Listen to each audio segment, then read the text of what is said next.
안녕하세요. 반갑습니다. 꼬마 대신입니다. 오늘은 나쁜 사주팔자를 어떻게 하면 좋게 바꾸고 살 수 있는지에 대해서 한번 이야기해 보겠습니다. 많은 사람들이 자신의 사주팔자를 보고 나쁜 운이 있으면 걱정을 하시는데요. 사실 운명은 어느 정도 타고나는 것도 있습니다. 하지만 우리가 어떻게 행동하느냐에 따라서 운명을 바꿀 수 있는 부분들도 충분히 존재하고 있습니다. 오늘은 사주팔자를 좋게 바꿀 수 있는 몇 가지 방법을 전문가적인 관점에서 한번 살펴보도록 할까 합니다.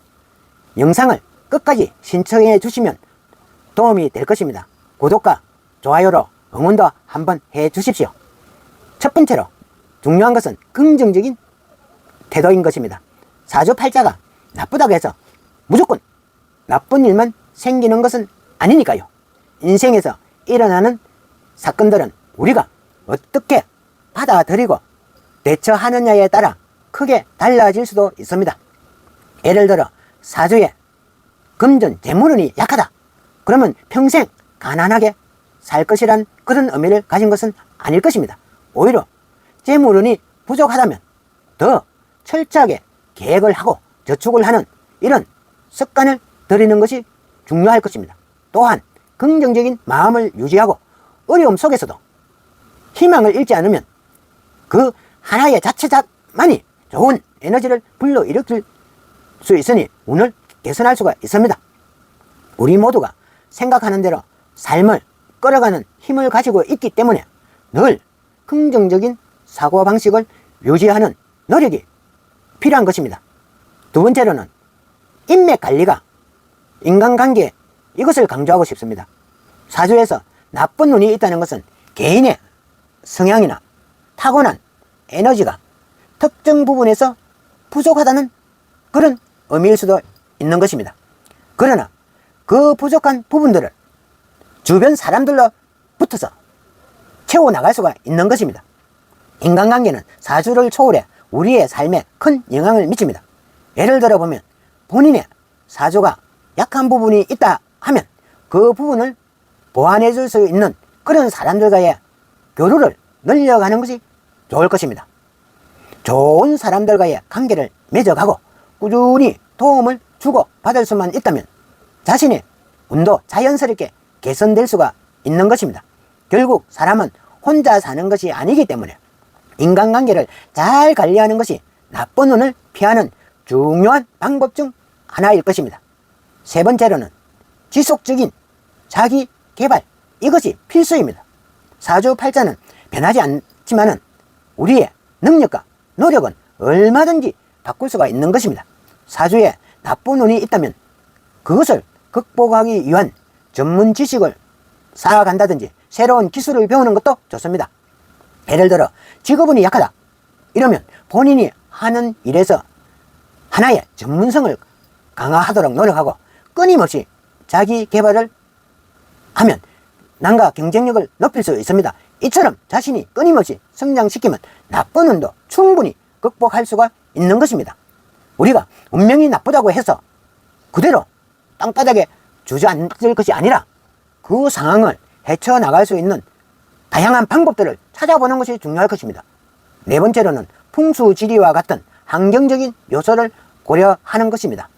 우리가 살고 있는 공간, 즉 집이라든지 사무실 이런 곳에 있는 배치들이 우리의 운에 영향을 미칠 수도 있다는 것을 알고 있는지요? 풍수지리를 통해서 수맥이 있다든지 나쁜 기운을 차단할 수 있는 좋은 기운을 만들 수만 있다면 나쁜 사주팔자들도 어느 정도 개선할 수는 있습니다. 예를 들어 집안에 수맥을 막거나 정리정돈을 철저히 하여 불필요한 물건들은 없애버리고 밝은 색상들의 인테리어 분위기를 한번 개선한다는 마음, 이렇게 하면 기운이 맑아져서 운도 좋아질 수 있을 것입니다. 이런 작은 변화들이 일상생활에 긍정적인 영향을 미칠 수도 있고 결과적으로 우리 운명에도 좋은 영향을 줄 수가 있는 것입니다. 다섯 번째로는 명상과 마음의 몸가짐입니다. 사주팔자가 나쁘다고 느껴질 때 그로 인한 스트레스와 불안을 줄이는 것이 매우 중요한 것이니까요. 명상이나 마음을 통해 내면의 평화로움을 찾고 마음을 차분하게 유지하는 이런 연습을 한다면 어떤 어려운 상황에서도 흔들리지 않고 문제들을 해결할 수가 있는 그런 힘을 얻을 수가 있는 것입니다. 실제로 많은 성공한 사람들은 명상이라든지 자기 성찰을 통해서 스트레스를 관리했고 더 나은 결정을 내리는 경우들이 많을 것입니다. 우리의 정신 상태는 운과도 깊은 관련이 있기 때문에 마음을 가라앉히고 내면의 힘을 키우는 것이 매우 중요할 것입니다.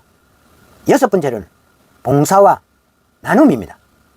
사주팔자가 나쁘다고 해서 그저 운이 바뀌기만을 기다리기보다는 스스로 먼저 좋은 에너지를 나누는 것이 중요합니다. 봉사와 나눔을 통해서 타인에게 긍정적인 영향을 주면 그 에너지가 다시 내게 돌아와 자신의 운도 자연스럽게 개선될 수 있을 것입니다. 예를 들어 작은 것이라도 주변 사람들에게 친절을 베풀고 어려운 이웃을 돕는 그런 활동을 통해서 우리는 좋은 기운을 쌓을 수 있습니다. 이러한 작은 행동들이 쌓여 결국은 큰 복으로 돌아오는 것입니다. 인생은 나눌수록 풍요로워지기 때문에 나쁜 운을 이겨내는 데에는 이런 행동이 큰 도움이 될 것입니다. 일곱 번째로는 시간을 적절히 사용하는 것입니다. 사주팔자에서 나쁜 운이 있을 때는 특히 시간 관리를 철저히 하는 것이 중요할 것입니다. 나쁜 운이 들어오는 시기에는 무리한 결정들은 피하시고 신중하게 행동하는 것이 필요할 것입니다. 예를 들어서 투자나 중요한 결정을 내릴 때에는 철저한 계획과 충분한 검토가 필수적입니다. 잘못된 타이밍에 행동을 하면 더 큰 손해를 볼 수가 있기 때문에 시간을 철저하게 분배를 하고 조급하지 않게 행동하는 것이 나쁜 운을 피해가는 방법 중에 하나일 것입니다. 마지막으로 꾸준한 자기 신념을 가지는 것이 중요할 것입니다. 사주팔자가 나쁘다고 해서 무조건 그 운에 얽매일 필요는 없는 것입니다. 자신이 무엇을 믿고 어떤 목표를 향해 나아가느냐에 따라서 결국은 운명에 더 큰 영향을 미칠 수 있을 것입니다. 꾸준한 자기 신념과 목표, 어떤 나쁜 운도 물리칠 수 있는 강한 정신력을 키워 나갈 수 있는 길입니다. 본인의 사주가 나쁘다고 생각하기보다는 그 사주를 바탕으로 해서 어떻게 하면 더 좋은 인생을 만들 수 있을지 고민하고 행동을 한다면 운명은 분명히 개선될 수가 있는 것입니다. 오늘은 나쁜 사주팔자를 좋게 바꿀 수 있는 여러 가지 방법론에 대해서 한번 알아보았습니다. 결국은 우리가 어떻게 생각하고 행동을 하느냐에 따라서 운명들은 얼마든지 바뀔 수 있다는 이 점은 기억해 주십시오. 구독과 좋아요는 영상 제작에 큰 힘이 됩니다. 감사합니다.